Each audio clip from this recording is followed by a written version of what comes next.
Assalamualaikum warahmatullahi wabarakatuh.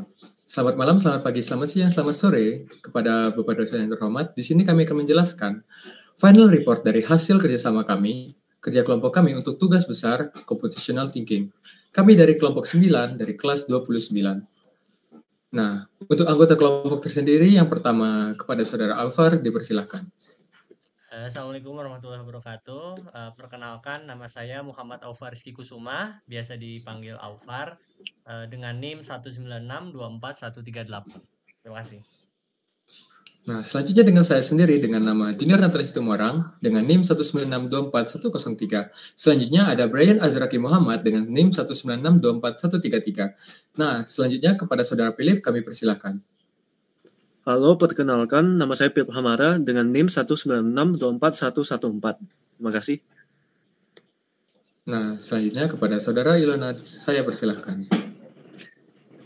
Dan nama saya Ilona Syahkanum dengan NIM 196241134. Nah, setelah mengetahui anggota kelompok kami, selanjutnya saya akan menjelaskan apa saja sih yang akan kami menjelaskan pada video kali ini. Pada yang pertama yaitu deskripsi sistem atau about ATM. Selanjutnya yang kedua, abstraksi sistem ATM. Yang ketiga, dekomposisi masalah. Yang keempat, flowchart. Yang kelima, kode. Dan yang terakhir, kesimpulan. Nah, about ATM. ATM atau anjungan tunai mandiri adalah mesin otomatis yang dimiliki oleh bank untuk mengeluarkan uang tunai dengan teknik tertentu, yaitu seperti menekan tombol nomor tabungan, menekan nomor kode sesuai dengan petunjuk. ATM sering ditempatkan di lokasi-lokasi strategis seperti restoran, pusat perbelanjaan, bandar udara, stasiun kereta api, terminal bus, pasar swalayan, dan kantor-kantor bank itu sendiri. Selanjutnya, ATM tersendiri memiliki sistemnya tersendiri. Yang pertama yaitu membaca kartu. Mesin ATM membaca kartu ATM dengan menggunakan magnetic card reader. Selanjutnya mengirim data ke bank. Data yang dibaca oleh magnetic card reader dikirim ke sistem komputerisasi bank. Selanjutnya, ATM akan meminta PIN. Setelah data kartu dibaca, mesin akan meminta PIN. Personal Identification Number yang dimasukkan oleh nasabah. Selanjutnya, mengacak PIN. PIN yang dimasukkan akan diacak atau di-encrypt. Jadi PIN yang awalnya berbentuk seperti angka-angka yang terdiri dari 6 angka akan diacak menjadi angka-angka yang random dengan rumus tertentu dan dikirim ke sistem komputerisasi bank. Selanjutnya setelah memasukkan PIN, verifikasi data. Data PIN yang sudah diacak dan diisi data dari kartu akan dikirim ke sistem komputer bank untuk diverifikasi. Selanjutnya, memproses data. Setelah data selesai diproses, data akan dikirim kembali ke ATM. Nah, setelah data dikirim ke ATM, maka nasabah dapat melakukan transaksi perbankan dasar seperti menarik uang tunai, memeriksa saldo bank, atau mendapatkan laporan saldo tercetak. Selanjutnya, kami akan menjelaskan tentang abstraksi sistem ATM. Kepada saudara Ilona, saya persilakan. Mengenai abstraksi sistem ATM, jadi terdapat dua masalah utama yang kami perhatikan, yaitu user account yang berisi PIN dan saldo, lalu sistem ATM yang berupa menunjukkan saldo yang dimiliki pengguna, melakukan penarikan tunai, melakukan transfer, melakukan berbagai pembayaran tagihan, dan mengganti PIN. Selanjutnya, dekomposisi masalah. Lanjut. ATM ini memiliki dua komponen utama, yaitu program dan mesin. Pada bagian program terdapat 5 fitur utama, yaitu transfer, informasi saldo, penarikan pembayaran, dan ganti PIN. Setiap fitur ini menjalankan program sesuai dengan pilihan pengguna. Sementara itu, bagian mesin terbagi menjadi dua komponen, yaitu input dan output. Komponen input terdiri dari pembaca kartu atau card reader dan tombol, yang digunakan untuk menerima data yang diperlukan selama transaksi. Komponen output mencakup sistem suara, antarmuka layar, dan slot uang, yang berfungsi untuk menampilkan hasil dari pengolahan data. Dengan komponen-komponen ini, transaksi pada ATM dapat dilakukan dengan lancar.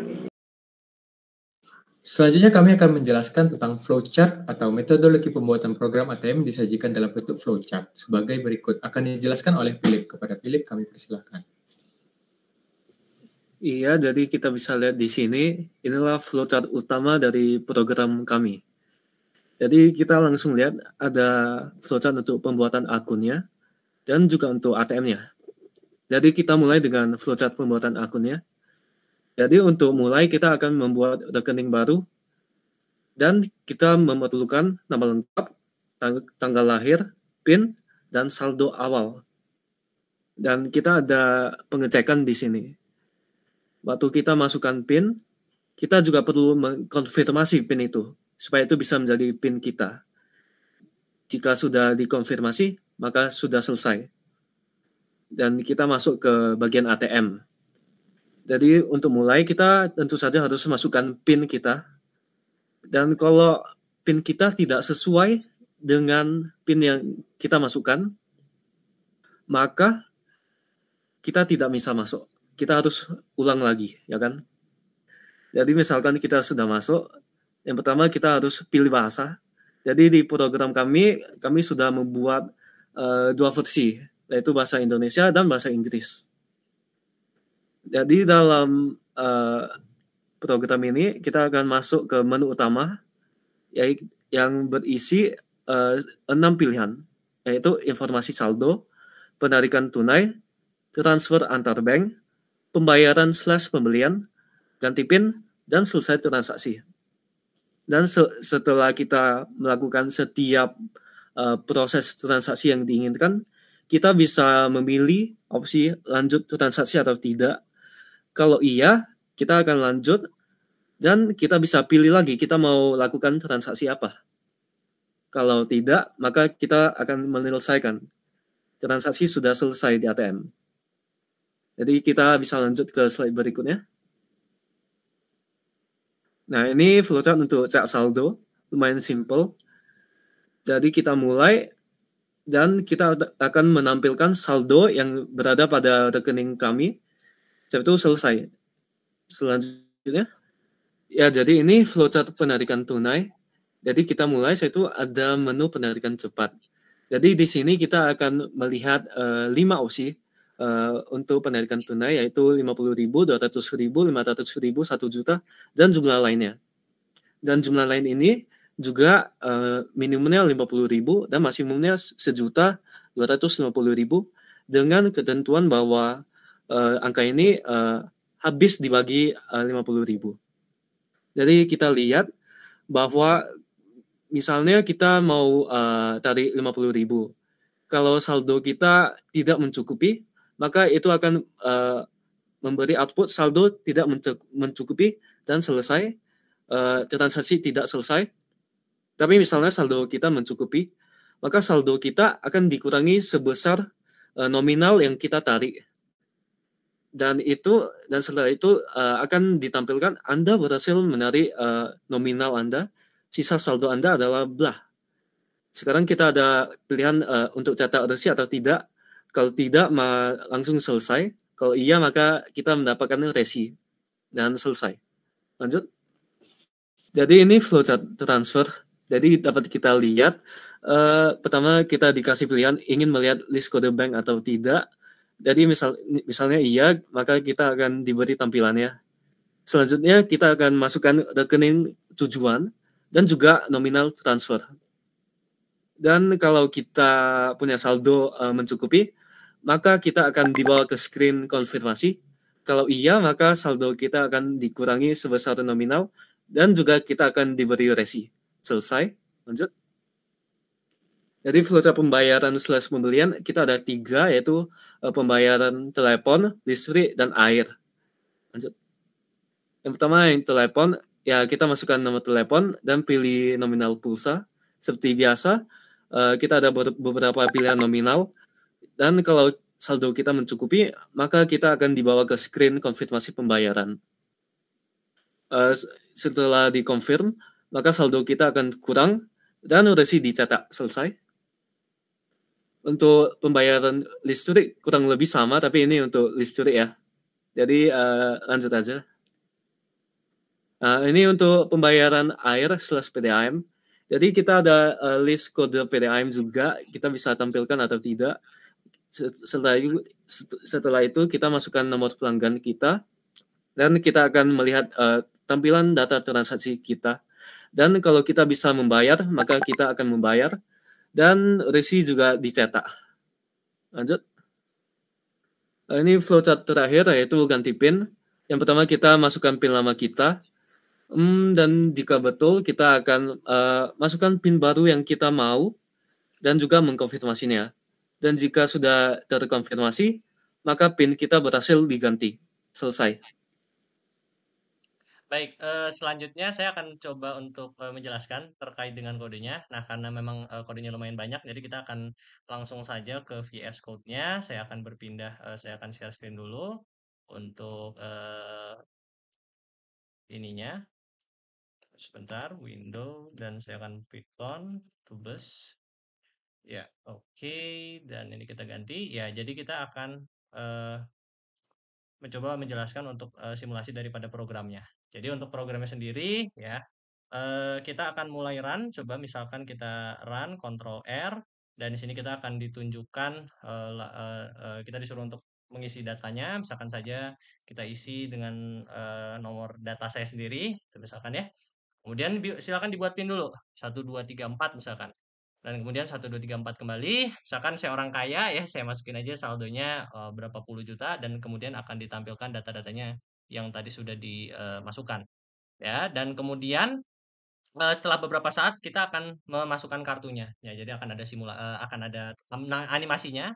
Nah, kemudian kita karena untuk kebutuhan ya istilahnya untuk kesingkatan daripada pembahasan kita kali ini kita akan coba pilih bahasa Indonesia saja. Kita masukkan pinnya 1 2 3 4. Nah, di sini akan ditampilkan beberapa pilihan beberapa fitur yang tersedia. Pertama, misalkan kita ingin informasi saldo, ya maka akan ditransaksi akan diproses dan akan ditampilkan rekening kita saldonya berapa. Dan kemudian akan ditanya, selalu akan ditanya apakah kita ingin melanjutkan transaksi atau tidak. Kalau misalkan ya, maka kita akan lanjutkan, silakan. Nah, misalkan kita ingin memilih penarikan tunai. Misalkan saya ingin pilih transaksinya 4 juta, nah maka akan dilakukan proses transaksi dan akan ditampilkan sisa saldo rekening.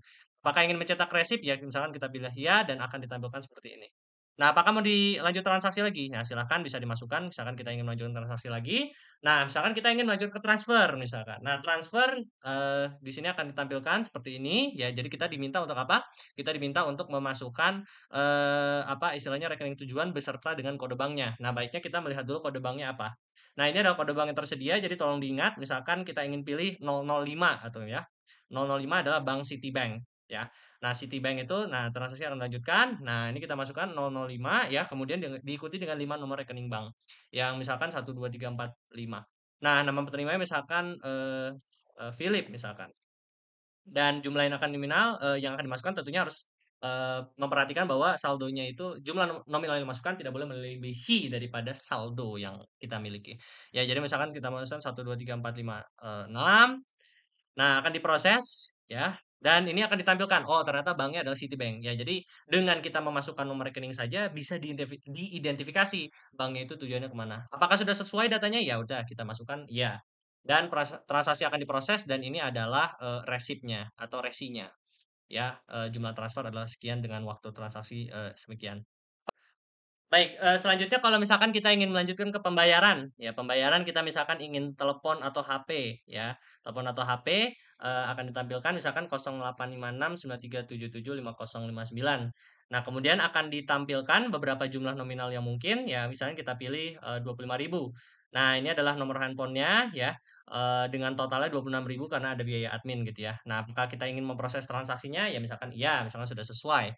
Nah, selanjutnya akan berhasil dilakukan dan akan ditampilkan nomor voucher reference-nya dan juga jumlahnya dan waktu transaksinya. Nah, misalkan kita sudah melakukan informasi saldo, penarikan tunai dan lain-lain, kita akan mengganti PIN. Mengganti PIN sebetulnya kurang lebih sama ya, 1 2 3 4 misalkan. PIN baru Anda misalkan 1 2 3 4 5, 1 2 3 4 5. Nah, itu PIN-nya berhasil diubah ya. Nah, kemudian apakah mau lanjut transaksi lagi? Ya, misalkan. Nah, dan terakhir kita akan selesai transaksi. Artinya kalau kita ingin menyelesaikan transaksi kita bisa menekan tombol 6. Nah, sehingga kartunya akan keluar. Ya, kira-kira seperti ini simulasi untuk ATM, program ATM yang telah kami buat. Nah, setelah kalian mengetahui tentang kode dari ATM kami, selanjutnya kami akan menjelaskan tentang kesimpulan yang akan dijelaskan oleh Brian Azari. Kepada Brian, kami persilahkan. Baik, sekarang kita akan masuk ke bagian kesimpulan. Jadi kesimpulan yang bisa kita ambil dari proyek kali ini adalah dengan adanya ATM, nasabah bank akan semakin mudah untuk melakukan transaksi tanpa harus datang ke teller di kantor cabang bank. Selain itu, dengan adanya ATM juga meningkatkan jumlah transaksi yang terjadi, sehingga berpotensi untuk meningkatkan keuntungan, baik keuntungan individu maupun keuntungan korporasi. Oke, itulah sekian dari presentasi dari kami. Kami akhiri. Terima kasih banyak yang telah menonton. Dadah. Terima kasih banyak. Dadah.